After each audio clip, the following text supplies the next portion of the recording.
बिस्मिल्लाहिर्रहमानिर्रहीम। अज़ीज़ तलबा तालिबात, अस्सलाम वालेकुम। जैसा कि आप जानते हैं कि फ़ाइनेंशियल अकाउंटिंग लेक्चर सीरीज़ का हमने आगाज़ किया हुआ है। फ़ाइनेंशियल अकाउंटिंग में फ़ेज़ 2 यानी फ़ाइनेंशियल अकाउंटिंग 2 में बड़ा ही इम्पॉर्टेंट टॉपिक जो कि लायबिलिटीज़ से रेलेवेंट है, जिसके अंदर हम लॉन्ग टर्म लायबिलिटीज़ का ज़िक्र करेंगे। लेक्चर नंबर 38 लेके मैं आपकी खिदमत में हाज़िर हूँ, आपका टीचर राना आसिफ शहज़ाद अली। अज़ीज़ तलबा व तालिबात, आज हम लॉन्ग टर्म लायबिलिटी के बड़े ही इम्पॉर्टेंट एलिमेंट या टूल बॉन्ड्स की बात करेंगे। चलिए स्टूडेंट,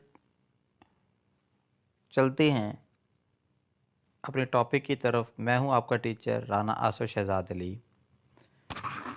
जैसा कि एक रवायत है फाइनेंशियल अकाउंटिंग में हमने बनाई हुई कि जब भी हम अपना कोई टॉपिक नया स्टार्ट करते हैं तो उससे पहले हम अपने होल उस टॉपिक या चैप्टर का रिव्यू करते हैं। तो डियर स्टूडेंट, जैसा कि लेक्चर नंबर 37 में हमारी गुफ्तगू हो चुकी है कि हम लायबिलिटीज़ के सेगमेंट को दो हिस्सों में तकसीम करते हैं, जिसमें एक सेगमेंट जिसको करंट लायबिलिटी का नाम दिया जाता है, जबकि सेकंड सेगमेंट जिसको नॉन करंट लायबिलिटीज़ या लॉन्ग टर्म फिक्स लायबिलिटीज़ का नाम दिया जाता है। करंट लायबिलिटीज़ का जिक्र हम लेक्चर नंबर 37 में कर चुके हैं, जबकि आपके सिलेबस से रेलेवेंट जो इम्पॉर्टेंट टॉपिक है वो नॉन करंट लायबिलिटीज़ का है, यानी liability instrument, bond valuation, bond value और इसकी मुख्तलिफ टर्मिनोलॉजीज़ की बात करेंगे हम। तो इस सेगमेंट को, लॉन्ग टर्म लायबिलिटी पोर्शन को हमने कुल 3 लेक्चर्स में तकसीम किया है कि जिसके अंदर हम पहले बॉन्ड की बेसिक्स की बात करेंगे, जो कि हमारा आज का इशू है। इससे अगले लेक्चर यानी लेक्चर नंबर 39 में हम बॉन्ड इशुएंस से मुतल्लक और बॉन्ड रिडेम्पशन से मुतल्लक अकाउंटिंग ट्रीटमेंट क्या हो सकती है, इसको अपने गुफ्तगू का मौजू बनाएंगे। जबकि लेक्चर नंबर 40 नेक्स्ट, उसके अंदर हम बॉन्ड मार्टाइजेशन, डिस्काउंट, प्रीमियम और कन्वर्जन की बात करेंगे।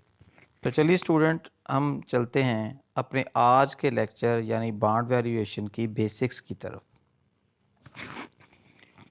आज के लर्निंग ऑब्जेक्टिव जो हैं, यानी इस लेक्चर को सुनने के बाद आप इस काबिल हो जाएंगे कि बेसिक टर्मिनोलॉजीज़ बॉन्ड्स की क्या हो सकती हैं। बॉन्ड लायबिलिटी इंस्ट्रूमेंट होते हैं। अगली स्लाइड पे जाके मैं इसको तमाम चीज़ों को बयान करता हूँ। आज के लेक्चर का हमारा सेकंड लर्निंग ऑब्जेक्टिव होगा explain why bonds are issued, bond क्यों इशू किए जाते हैं, and identify the types of bond, bond कितनी किस्म के होते हैं, यानी हमारी सिक्योरिटी मार्केट में कितनी किस्म के बॉन्ड का जिक्र होता है। फिर issue procedure of bond, bond को इशू कैसे किया जाता है, किन चीज़ों को मद्देनज़र रखना होगा, और अकाउंटिंग ट्रीटमेंट क्या होती है। बॉन्ड सर्टिफिकेट इमेज दिखाऊंगा मैं आपको कि यानी बॉन्ड का जो इंस्ट्रूमेंट दिया जाता है, एक सर्टिफिकेट होता है, उसके ऊपर किन किन चीज़ों को शो करना ज़रूरी तसव्वुर किया जाता है। Determine the market price of bond, फिर हम ये देखेंगे कि मार्केट के हवाले से कि जब एक बॉन्ड की मार्केट वैल्यू कैलकुलेट की जाती है तो किन चीज़ों को आपके इल्म में होना ज़रूरी है। फिर डिस्काउंट और प्रीमियम ऑन बॉन्ड की जिक्र करेंगे, यानी जब बॉन्ड अपनी फेस वैल्यू से ज़्यादा पे इशू होगा तो वो प्रीमियम बॉन्ड कहलाता है, और अगर अपनी फेस वैल्यू यानी स्टेटेड वैल्यू से कम पे इशू होता है तो वो फिर डिस्काउंट बॉन्ड कहलाता है। अमूमी तौर पे जो ट्रेजरी बॉन्ड्स होते हैं उनकी वैल्यू $100 तस्वर की जाती है।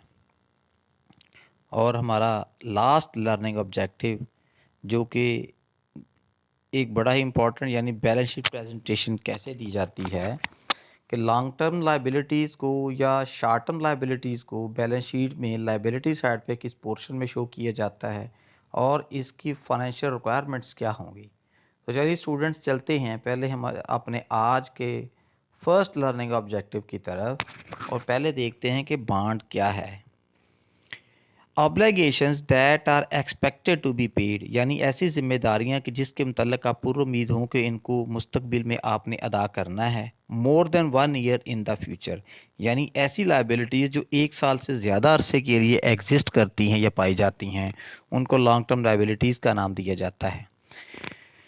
बॉन्ड क्या है? A form of interest bearing note payable, यानी इंटरेस्ट बेरिंग नोट्स की एक सूरत कि जिसके ऊपर आपने मखसूस डेट्स पे इन फ्यूचर इंटरेस्ट पे करना होगा उस शख्स को कि जिसकी कस्टडी में वो बॉन्ड्स होंगे, या उस शख्स को कि जिसके नाम पे वो बॉन्ड इशू हुए हुए होंगे। To obtain large amount of long term capital, इसको इस्तेमाल किया जाता है पब्लिक से लोन लेने के लिए। यानी ऑर्गेनाइजेशन जब अपने कैपिटल बेस को इन्हेंस करना चाहते हैं या मुख्तलिफ प्रोसीजर्स को, मुख्तलिफ इन्वेस्टमेंट्स को, मुख्तलिफ ऑपरेशंस को जारी रखने के लिए उन्हें सरमाए की ज़रूरत पड़ती है, तो उनके पास दो ऑप्शंस होते हैं, या तो वो बैंक से लोन ले सकते हैं या पब्लिक से लोन ले सकते हैं। चूँकि बैंक की रिक्वायरमेंट्स बड़ी हार्ड एंड फास्ट होती हैं, तो वो फिर इन्हिसार करते हैं कि ऐसे लाइबिलिटी इंस्ट्रूमेंट पब्लिक में इशू कर दिए जाएं कि जिनके अगेंस्ट उनके पास कैपिटल आ जाए और उस कैपिटल को वो अपनी मुख्तलिफ किस्म की ज़रूरियात को पूरा करने के लिए इस्तेमाल करते हैं। 3 advantages over ordinary shares, bonds को शेयर्स के मुकाबले में 3 बुनियादी एडवांटेज हासिल हैं। मसलन क्या? Share holder control is not affected, bond के ख़रीदने से शेयर होल्डर की जो शेयर होल्डिंग रेशो होती है वो डिस्टर्ब नहीं होती, चूँकि ये लाइबिलिटी इंस्ट्रूमेंट्स होते हैं, ये होल्डर को ऑनरशिप राइट्स नहीं दिलवाते। Number 2, tax saving result, bond के ऊपर पे किया जाने वाला इंटरेस्ट जो होता है वो कंपनी के लिए इंटरेस्ट शील्ड होती है, टैक्स शील्ड होती है। यानी जितना इंटरेस्ट पे किया जाएगा इस बॉन्ड के ऊपर वो अलाउेबल डिडक्शन होती है, आप टोटल इनकम में से उसको रिड्यूस कर सकते हैं, जिसकी वजह से आपकी इनकम बेस कम हो जाएगी और इनकम बेस कम होने की वजह से आपको गवर्नमेंट को टैक्स कम पे करना पड़ता है। नंबर 3, अर्निंग पर शेयर में बी हायर, इस सूरत में अर्निंग पर शेयर बढ़ सकती है। वो इस वजह से कि चूँकि आप टैक्स कम देंगे तो आपकी इनकम ज़्यादा शो होगी, और इनकम ज़्यादा शो होगी तो पर शेयर की बुनियाद पे इनकम इंक्रीज़ कर जाती है। खैर ये टेक्निकल बात है, जब हम कैलकुलेशन करेंगे तो स्टूडेंट की ज़्यादा अंडरस्टैंडिंग डेवलप होगी। Effects on earning per share, जैसा कि अभी हमने बात की है कि इसकी वजह से अर्निंग पर शेयर में इजाफा होता है, तो प्रैक्टिकली हम ये देखते हैं कि जब कंपनीज बॉन्ड इशू करती हैं तो उनकी इनकम में इजाफा किस सूरत में मुमकिन है, या पर शेयर की बुनियाद पे जो इनकम कैलकुलेट होती है उसको कैसे कैलकुलेट किया जाता है। यहाँ मैं आपके सामने एग्जांपल में दो प्लान रख रहा हूँ। पहला प्लान के तहत इशू ऑफ शेयर्स है और दूसरे प्लान के तहत इशू ऑफ बॉन्ड्स है। यानी इस तज्ज़िये से आप इस काबिल हो जाएंगे कि समझ सकें कि आया शेयर इशू करने से कंपनी की जो अर्निंग पर शेयर है उसमें इजाफा होता है, या बॉन्ड इशू करने से। जैसा कि आपको पता है कि अर्निंग पर शेयर निकालने के लिए जितनी भी एक साल में आपको अर्निंग हासिल हुई होती है उसको आप number of ordinary shares outstanding पे डिवाइड करते हैं, जिससे अर्निंग पर शेयर कैलकुलेट होती है। अगर आप शेयर नए इशू करेंगे तो ज़ाहिर तौर पे बात है कि आपके शेयर्स तो बढ़ जाएंगे और इनकम वही रहेगी। तो जब किसी चीज़ को तकसीम करने वाला यानी डिनोमिनेटर फैक्टर बढ़ जाता है तो फिर उसका रिजल्टेंट फैक्टर कुछ फैक्टर से या कुछ अमाउंट से या कुछ सेंट से कम हो जाता है। जबकि बॉन्ड इशू करने से आपकी जो ऑनरशिप राइट्स है वो मुतासर नहीं होते और ना ही नई इक्विटी इशू होती है। तो उस सिलसिले में जब आप ईपीएस निकालेंगे तो नंबर ऑफ़ शेयर पहले लेवल पे ही रहेंगे। बॉन्ड की इशू करने से नंबर ऑफ़ शेयर नहीं बढ़ते। तो ये देखिए, सबसे पहले अगर मैं इशू शेयर्स की बात करूं, income before interest and tax दी हुई है 15 लाख यूरोज़। इंटरेस्ट पे किया गया है जो कि आपका 5 मिलियन का इंटरेस्ट था, लोन था, उसके ऊपर 8% इंटरेस्ट दिया गया। चूँकि इंटरेस्ट को सिर्फ हमने लोन वाले ऑप्शन में कंसिडर करना है, शेयर वाले ऑप्शन में कंसिडर नहीं करना, तो ये 4 लाख यूरो का जो इंटरेस्ट है ये जो प्लान बी है इशू ऑफ बॉन्ड उसमें आप कंसिडर करेंगे। चूँकि इंटरेस्ट एक एक्सपेंस होता है, ये आपकी इनकम को रिड्यूस करेगा, तो आप 15 लाख यूरो इनकम में से 4 लाख का इंटरेस्ट माइनस करेंगे तो income before income taxes plan B यानी बॉन्ड की सूरत में आपके पास 11 लाख यूरो से आ जाएगी। जबकि प्लान ए के अंदर हम इंटरेस्ट को चार्ज नहीं कर सकते, तो ये आपकी income before income tax 15 lakh dollar ही रहेगी, 15 लाख यूरो ही रहेगी। इसके बाद इनकम टैक्स एक्सपेंस अगर 30% रेट आपके लिए तयशुदा है, उस पे आप 15 लाख का जब 30% कैलकुलेट करेंगे तो वो 4,50,000 यूरो आएगा। 15 में से 4,50,000 यूरो माइनस किया तो नेट इनकम आपके पास बच गई 10,50,000। जबकि बॉन्ड वाले ऑप्शन में देखें, इनकम बिफोर इनकम टैक्स आपके पास 11 लाख है, इसका जब 30% लिया तो 3,30,000 बनेंगे। इसमें माइनस करने से आपके पास नेट इनकम 7,70,000 की बच रही है। तो student make sure that plan B यानी बांड की सूरत में आपकी इनकम जो है वो 7,70,000 कम आ रही है, जबकि प्लान ए यानी इशू ऑफ शेयर्स के अंदर आपके पास नेट इनकम 10,50,000 यूरो से निकल रही है। अगर आपके पास आउटस्टैंडिंग शेयर्स प्लान ए की सूरत में 3 लाख हैं और प्लान बी की सूरत में आपके पास 1 लाख हैं, तो आप जब इस इनकम को नंबर ऑफ़ शेयर्स पे तकसीम करेंगे तो प्लान ए यानी शेयर का फैक्ट जो है आपका सेगमेंट, इसके तहत आपकी अर्निंग पर शेयर यूरो 3.5 निकल रही है, जबकि प्लान बी बांड की सूरत में आपकी अर्निंग पर शेयर 7.70 निकल रही है, जो कि हायर देन फर्स्ट ऑप्शन है। तो जैसा कि मैंने पहले कहा, इस चीज़ की तौसीक हुई कि जब आप बॉन्ड इशू करते हैं तो आपकी इनकम के अंदर उतनी कमी नहीं होती, लेकिन शेयर इशू करने से इनकम में चाहे इजाफा भी हो जाए, लेकिन नंबर ऑफ़ शेयर इंक्रीज़ करने से आपकी डिल्यूशन ज़्यादा हो जाती है और number of earning per share आपकी रिड्यूस कर जाती है। कितनी किस्म के बॉन्ड्स होते हैं स्टूडेंट्स, आपके लिए ये जानना, ये समझना बड़ा ज़रूरी है। वैसे तो कॉरपोरेट वर्ल्ड में 4 किस्म के बॉन्ड हैं जो कि इशू किए जाते हैं, जिसमें गवर्नमेंट बॉन्ड्स होते हैं, कॉरपोरेट बॉन्ड्स होते हैं और इसी तरह की और चीज़ें हैं जिनको आप कॉरपोरेट सिक्योरिटीज़ कह सकते हैं। लेकिन आम तौर पे बांड को अगर हम बैलेंस शीट के अंदर ज़िक्र देखें तो 2 कैटेगरीज़ में स्पॉट किया जाता है, जिसमें सिक्योर्ड बॉन्ड्स होते हैं और अनसिक्योर्ड बॉन्ड्स होते हैं। बांड के स्पेशल करैक्टर्स जो कि इसके साथ जोड़े जाते हैं वो इसके कन्वर्टेबल राइट्स या कन्वर्टेबल फीचर्स हो सकते हैं।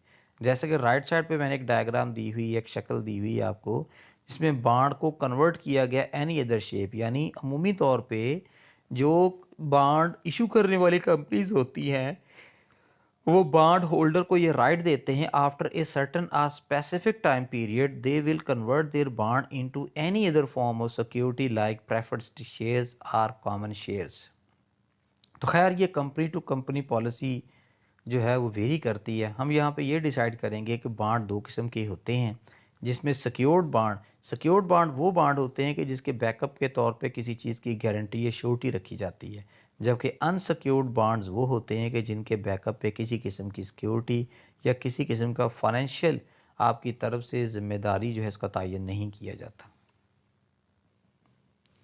Bond basics, issuing procedure. जब कंपनीज बॉन्ड इशू करती हैं तो कुछ चीज़ों को मद्देनज़र रखना होता है, और वो क्या है? सबसे पहले government law grants corporation power to issue bonds. हर गवर्नमेंट स्पेसिफिक रूल्स के तहत कवानीन बनाती है और उन कवानीन की रोशनी में कंपनियों को ये राइट दिया जाता है कि व्हेन दे नीड तो वो बॉन्ड इशू कर सकें। लेकिन मेक श्योर हर गवर्नमेंट ने अपने नीचे एक अदारा बनाया होता है जिसको securities and exchange commission of Pakistan का नाम दिया जाता है, या सिक्योरिटीज़ एंड एक्सचेंज कमीशन कहा जाता है, जो तयन करती है कि क्या गवर्नमेंट की तरफ से वज़ा करदा कवानीन प्रॉपर अप्लाई किए गए हैं। Number 2, board of directors and share holder must approve bond issue. यानी बोर्ड ऑफ डायरेक्टर के अंदर बैठे हुए लोग और कंपनी के सब्सक्राइबर यानी शेयर होल्डर इस चीज़ का अप्रूवल देंगे कि बॉन्ड इशू करने चाहिए या नहीं। Board of directors must stipulate number of bond to be authorised. Board of director इस चीज़ की भी मंजूरी देते हैं कि कंपनी मैक्सिमम कितने बॉन्ड इशू कर सकती हैं, टोटल फेस वैल्यू क्या होगी, और कॉन्ट्रैक्चुअल इंटरेस्ट रेट के जिसको हम कूपन इंटरेस्ट रेट का नाम देते हैं वो कितना होगा। और आखिरी, terms of bonds are set forth in legal document called bond indenture. वो डॉक्यूमेंट के जिसके ऊपर बॉन्ड से रेलिवेंट जितनी ज़रूरी चीज़ें हो सकती हैं कि जिनको स्पॉट किया जाता है, राइट किया जाता है, उसको बॉन्ड आइडेंचर का नाम दिया जाता है। इशूइंग प्रोसीजर को मज़ीद आगे बढ़ाते हैं। रिप्रेजेंट अ प्रॉमिस टू पे, यानी बॉन्ड के ऊपर एक लिखा हुआ वादा होता है कि वो अदा करेंगे face value at designated maturity date. यानी जिस वक्त बॉन्ड की टर्म ख़त्म हो जाएगी, यानी उसकी मुद्दत ख़त्म हो जाएगी, तो उसकी मुद्दत ख़त्म होने के बाद उसके ऊपर तयशुदा जो प्राइस जो कि at the time of issues आपने अपने क्लाइंट के साथ या बॉन्ड होल्डर के साथ तय की होती है वो अदा करेंगे, प्लस पीरियोडिक इंटरेस्ट। यानी जितना अरसा ये बॉन्ड एक आउटस्टैंडिंग लायबिलिटी की सूरत में कंपनी के अगेंस्ट रहेगा या बॉन्ड होल्डर के पास रहेगा, उसके ऊपर एक तयशुदा इंटरेस्ट रेट, जिसको कि कूपन इंटरेस्ट रेट या कॉन्ट्रैक्चुअल रेट कहा जाता है, उसके मुताबिक उनको अदायगी करनी होती है। और ये अदायगी एनुअल बुनियादों पे या सेमी एनुअल पे बेसिस पे होती है। और जब तक बॉन्ड होल्डर की कस्टडी में बॉन्ड रहता है, कंपनी उसको उस बॉन्ड की वैल्यू के अगेंस्ट इंटरेस्ट पे करने की पाबंद होती है।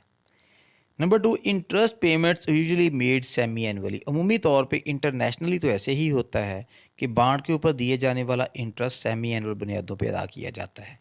Number three, generally issued when the amount of capital needed is too large for one lender to supply. अमूमी तौर पे ये उस वक़्त कैपिटल की सूरत में इशू किया जाता है जब आपको बड़े पैमाने पे पैसे की ज़रूरत हो, जो कि बिज़नेस की प्रमोशन के लिए आप इस्तेमाल कर सकते हो। अज़ीज़ तलबा तालिबात, अब आपके सामने मैं एक बॉन्ड सर्टिफिकेट की इमेज रख रहा हूँ, जिससे आपको पता चल जाएगा कि बॉन्ड का सर्टिफिकेट कैसे होता है। आपने पाकिस्तान के अंदर जो state bank of Pakistan currency bond issue करते हैं, बिल्कुल उसकी तरह का ये है कि जिसके ऊपर चार चीज़ों को मेंशन किया जाना बड़ा ज़रूरी होता है। सबसे पहले तो उस इशूइंग कॉरपोरेशन का ज़िक्र करना होता है जो कंपनी बॉन्ड सर्टिफिकेट इशू करती है या पब्लिक को बॉन्ड्स ऑफ़र करती है। दूसरी चीज़ इसके ऊपर जो मेंशन्ड होती है, जैसा कि इस इमेज के ऊपर मैंने वाज़े भी किया हुआ है, मैच्योरिटी डेट का लिखा जाना ज़रूरी है, यानी बॉन्ड का टोटल ड्यूरेशन पीरियड या टर्म पीरियड लिखना ज़रूरी होता है।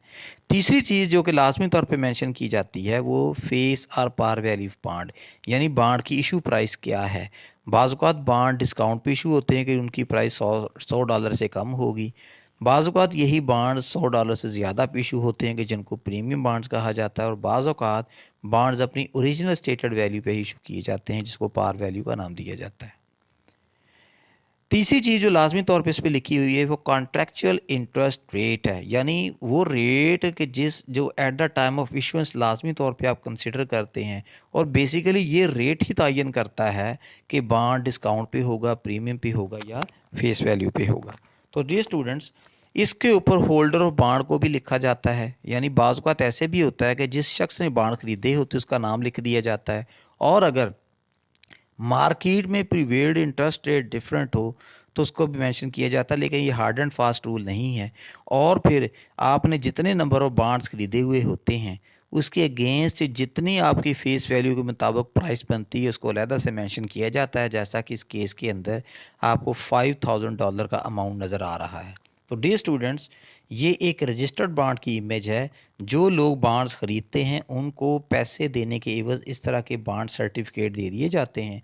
जब तक ये बॉन्ड सर्टिफिकेट उस होल्डर की कस्टडी में रहते हैं, तो वो हकदार होगा इसके ऊपर इंटरेस्ट चार्ज करने का या इंटरेस्ट लेने का। बॉन्ड की ट्रेडिंग कैसे होती है, यानी हमारी जो स्टॉक मार्केट है या हमारी जो एक्सचेंजेस हैं जहाँ पे फाइनेंशियल सिक्योरिटीज़ का या लोन इंस्ट्रूमेंट्स का तबादला किया जाता है, कैसे बिजनेस हो सकता है, इसकी ट्रेडिंग कैसे होती है। Bond holders can sell their bonds. Bond holder अपने बॉन्ड सेल कर सकते हैं एट एनी टाइम, किसी भी वक्त, at the current market price on a national security exchange. लेकिन बॉन्ड को सेल करते हुए आपने उसकी जो इस वक्त मार्केट में वैल्यू है उसको मद्देनज़र रखना है। जब आप मार्केट वैल्यू के मुताबिक बॉन्ड सेल करेंगे तो they can be at premium value, they can be at discount value और at mature value. Number three, bond prices are quoted as a percentage of the face value, यानी bond की price को face value की proportion में ही बयान किया जाता है। जैसा कि मैंने पहले कहा, डिस्काउंट बॉन्ड भी हो सकते हैं, प्रीमियम बॉन्ड भी हो सकते हैं और फेस वैल्यू बॉन्ड्स भी हो सकते हैं।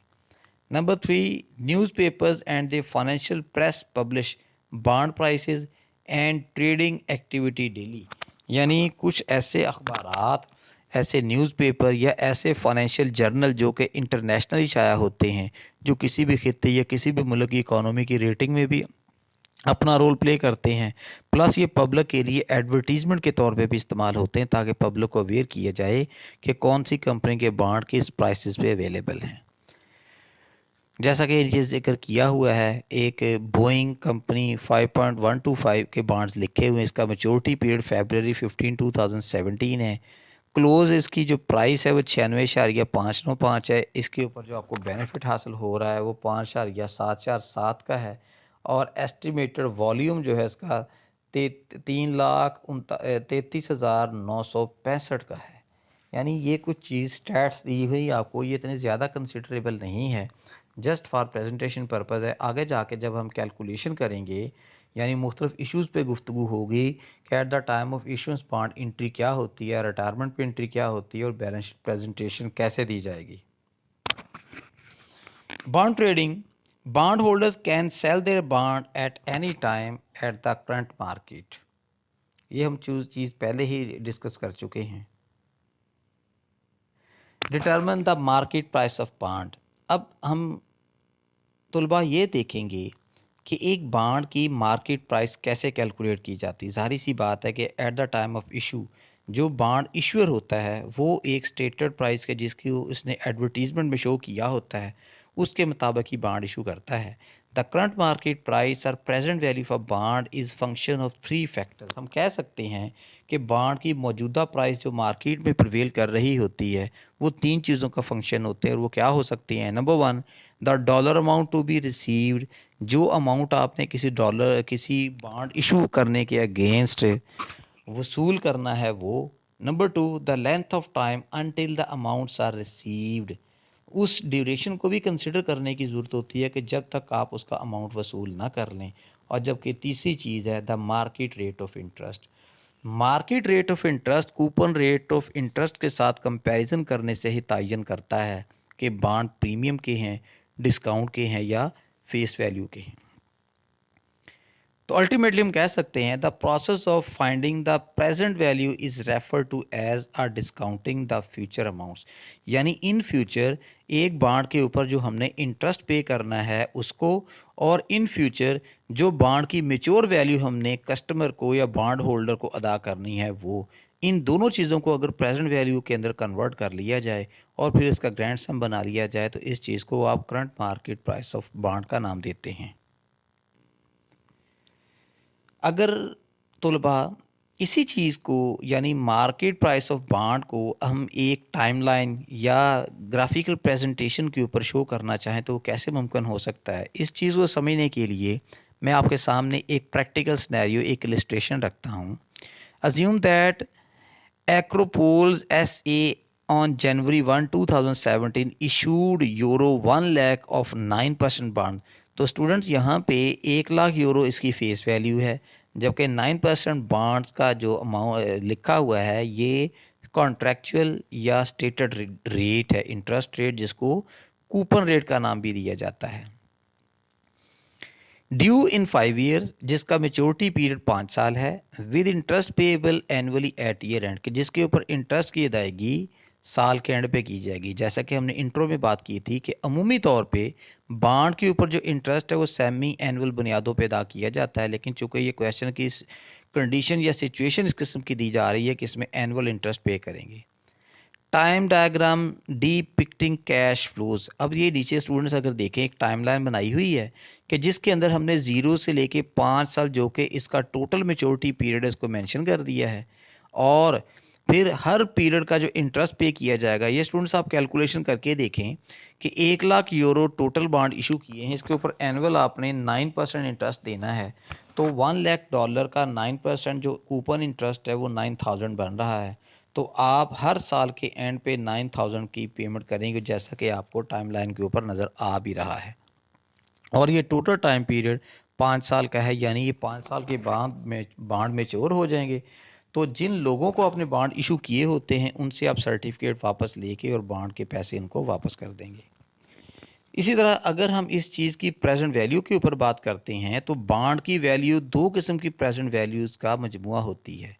एक तो फ्यूचर प्राइस जो बॉन्ड की होती है उसको मौजूदा वैल्यू में कन्वर्ट कर लिया जाता है, और इसी तरह जितना भी उसका मेच्योरिटी पीरियड है उसका जितना भी वैल्यू बनती है फ्यूचर वैल्यू उनको प्रेजेंट वैल्यू में कन्वर्ट करके प्लस कर दिया जाता है। तो ये स्टूडेंट्स आपके सामने नीचे कैलकुलेशन में नज़र आ रहा है।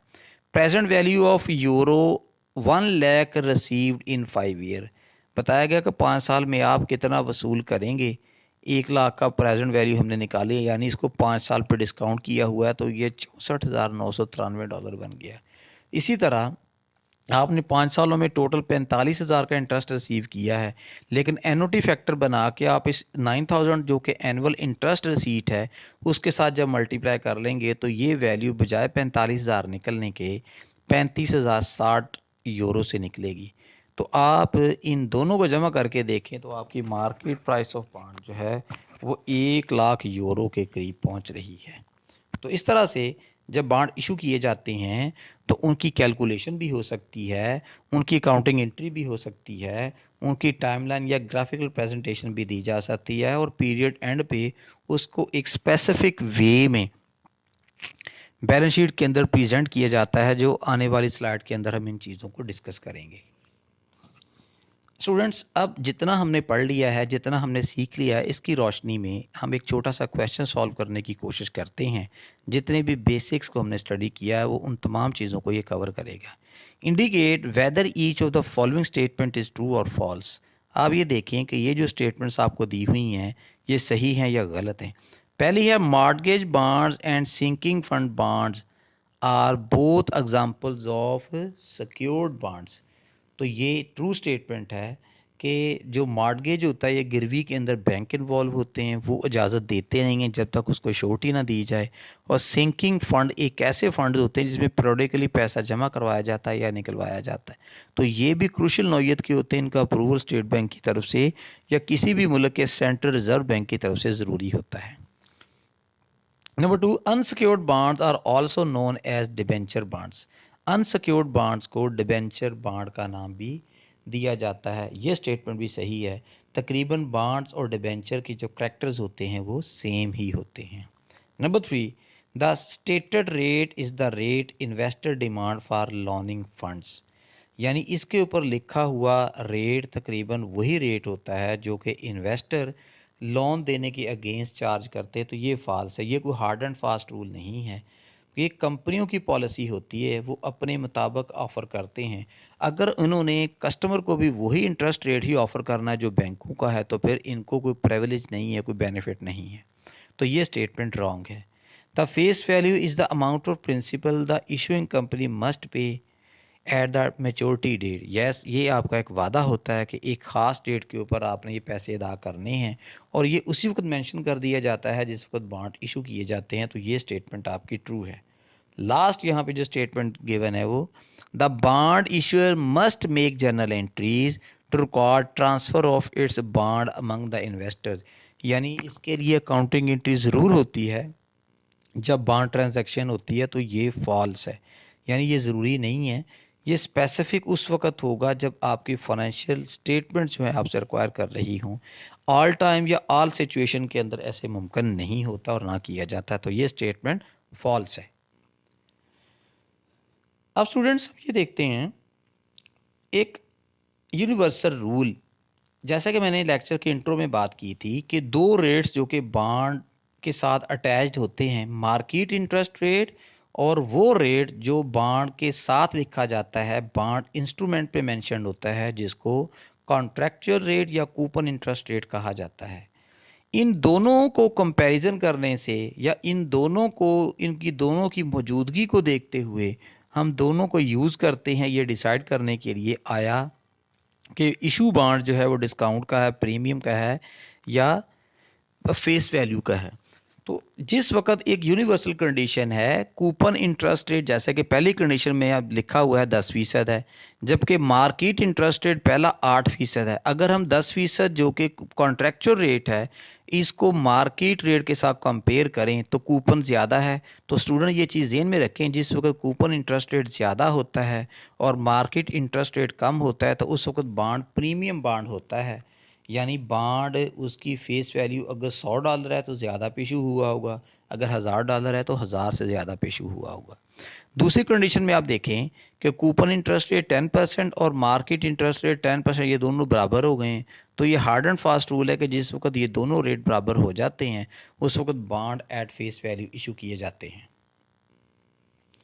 थर्ड कंडीशन, बॉन्ड का कॉन्ट्रैक्चुअल इंटरेस्ट रेट 10% है, जबकि मार्केट रेट 12% हो गया, यानी मार्केट का रेट अब बढ़ गया है और कूपन रेट कम हो गया। तो जब मार्केट इंटरेस्ट रेट बढ़ जाता है तो बॉन्ड डिस्काउंट हो जाते हैं। तो तीसरी कंडीशन जो है ये डिस्काउंट बॉन्ड की है। तो स्टूडेंट्स, ये चीज़ आपने ज़हन में रखनी है कि अगर किसी क्वेश्चन में ये दोनों रेट दिए हुए होंगे तो आप आसानी इसी चीज़ का तज्जिया कर सकते हैं कि बॉन्ड डिस्काउंट पे इशू हुए होंगे या प्रीमियम पे इशू हुए होंगे। लास्ट हमारे आज के टॉपिक का जो हमारा लर्निंग ऑब्जेक्टिव नंबर 2 या आखिरी इशू है, इसमें देखेंगे identify the method for the presentation and analysis of non current assets.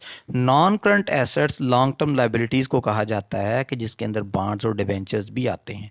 जैसा कि ये मैंने आपके सामने एक कंपनी का स्टेटमेंट ऑफ फाइनेंशियल पोजीशन का एक्सट्रैक्ट यानी सिर्फ लाइबिलिटी साइड को प्रोमोट किया हुआ है, यहाँ पे प्रेजेंट किया हो, तो आप देख सकते हैं कि नॉन करंट लाइबिलिटी पहले हेडिंग दी जाती है, फिर इसके बाद जितने आपने बॉन्ड इशू किए हुए होते हैं यानी वो बॉन्ड के जिनके अगेंस्ट आपने पैसा वसूल कर लिया है उनको विद कॉन्ट्रैक्ट इंटरेस्ट रेट जो कि 10% को यहाँ पे मेंशन करेंगे, जहाँ जैसे यहाँ लिखा हुआ है जापानीज़ येन 9,20,000। और उसके बाद अगर कोई मॉर्टगेज पेएबल वगैरह हो उसका जो स्टेटेड इंटरेस्ट रेट है वो मेंशन किया जाता है due in 2026 and secured by the plant assets. और इसके पीछे एक बैकअप के तौर पे आपको एक सिक्योरिटी रखवाई गई है। और जब आप इन दोनों को जमा कर लेंगे यानी कि नॉन करंट लाइबिलिटी 9,20,000 की और मॉर्टगेज पेएबल चूँकि ये भी लॉन्ग टर्म लाइबिलिटी, दोनों को जमा करने से टोटल लाइबिलिटी आपकी बन गई 14,20,000 येन। तो इस तरह से आप किसी भी बॉन्ड को या किसी भी स्पेसिफिक नौइयत की लाइबिलिटी सिक्योरिटी को बैलेंस शीट के अंदर लाइबिलिटी साइड के साथ मेंशन करते हैं। अगर वो सिक्योरिटी करंट नौइयत की होगी तो under the heading of current liabilities उसे मेंशन किया जाएगा। लेकिन चूंकि हम यहाँ पे लॉन्ग टर्म लाइबिलिटी की बात कर रहे हैं तो लॉन्ग टर्म लाइबिलिटी को करंट लाइबिलिटी और शेयर होल्डर इक्विटी के बिटवीन यानी सेंटर में रिपोर्ट किया जाता है और यही स्टैंडर्ड तरीक़ेकार है जो पूरी दुनिया में फॉलो किया जाता है। तो स्टूडेंट, इसके साथ ही हमारी आज की लेक्चर की बेसिक डिस्कशन जो कि लाइबिलिटी इंस्ट्रूमेंट बॉन्ड्स के ऊपर थी ख़त्म हुई। इसके अगले लेक्चर के साथ के जिसके अंदर हम इस चीज़ को डिस्कस करेंगे कि जब बॉन्ड इशू किए जाते हैं इसका प्रोसेस क्या होता है, इसके ऊपर जो इंटरेस्ट अदा किया जाता है उसको अकाउंटिंग ट्रीटमेंट के तहत कैसे नोट किया जाता है और अगर बॉन्ड वापस लेनी हो तो कैसे हो सकते हैं। तो तब तक के लिए इजाज़त दीजिए।